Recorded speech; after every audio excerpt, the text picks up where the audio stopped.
The Oregon Trail. I am sure you all remember the Oregon Trail, an educational survival video game that many children have core memories of playing in the 80s, 90s, and probably beyond. I don't know, I was out of public school by then. The Oregon Trail was definitely ubiquitous enough that if I said, "You have died of dysentery" to anyone over 30, I'm certain they will know exactly what I'm talking about. But of all the times I played the Oregon Trail as a child, there was one particular playthrough that really stood out from the rest and has become one of my foundational core memories that I retain now as an adult. Given how everyone seems to have grown up playing the Oregon Trail, I just want to take a few minutes to feel nostalgic about this one unique playthrough I experienced, and I'm also curious to learn if anyone out there watching this also had a similar series of events happen. Okay, let's go.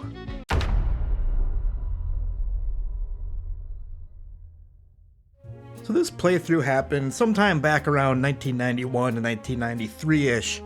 Back then, our entire elementary school only had one, maybe two computers to serve the entire student body. And one day, I went to the library, and heck yeah! Nobody was using the computer. Time to pound some Oregon Trails. Now, I'm not sure I personally ever knew anyone who ever made it to the Pacific Ocean during an Oregon Trail playthrough. Much like Project Zomboid today, the Oregon Trail seemed less about actually reaching the end, but was more about the story of how you would eventually die. Be it starving to death, drowning in a failed river crossing, or the ever-famous dying of dysentery. And as you can probably expect, this run ended how they always ended, in death. But for me, dying in the Oregon Trail was one of the most exciting parts. Not because I was some weird child with a death fetish, but because it opened up one of the features of the game that I found the most captivating. The ability to leave a customized epitaph on a headstone that the next person who makes it as far as you did will have the opportunity to stop and read.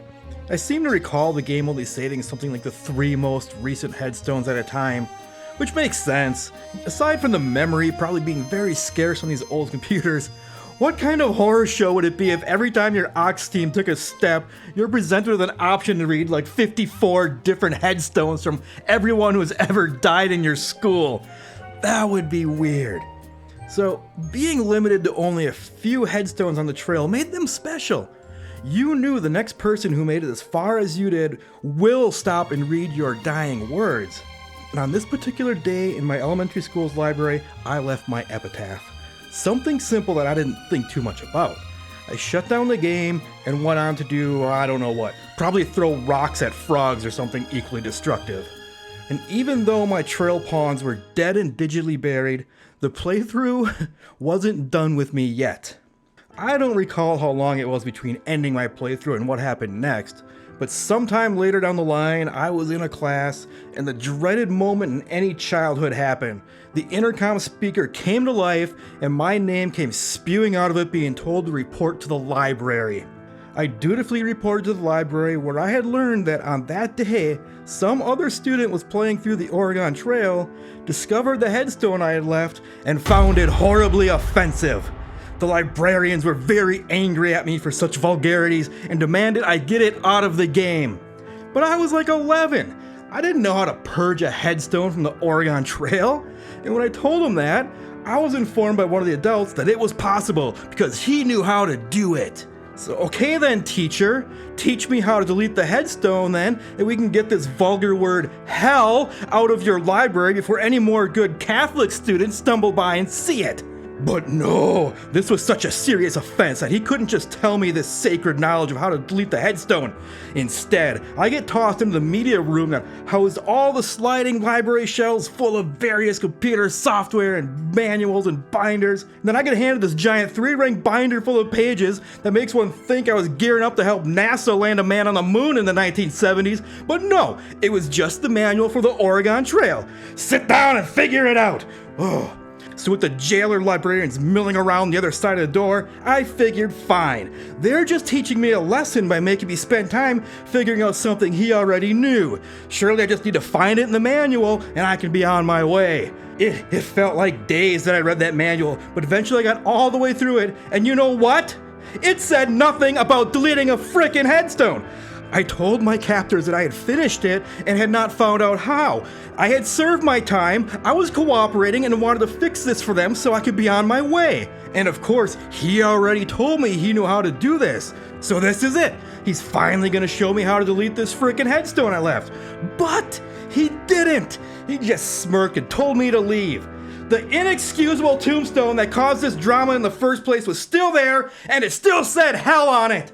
This scenario just rattled around in my still developing head for days. Why? Why, if the word hell was so terrible that I had to be called to the library and chastised over it, was I allowed to leave before it had been fixed? He knew how to remove it, but refused to do so. Why?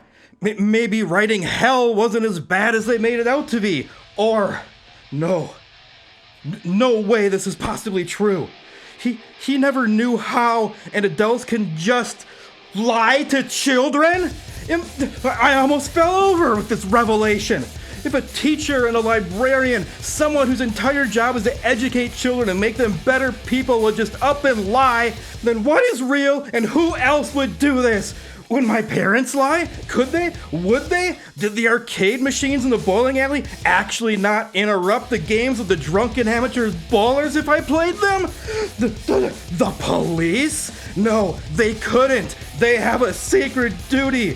What about the priests? No, impossible. They speak for Jesus. What makes sense anymore, if anything?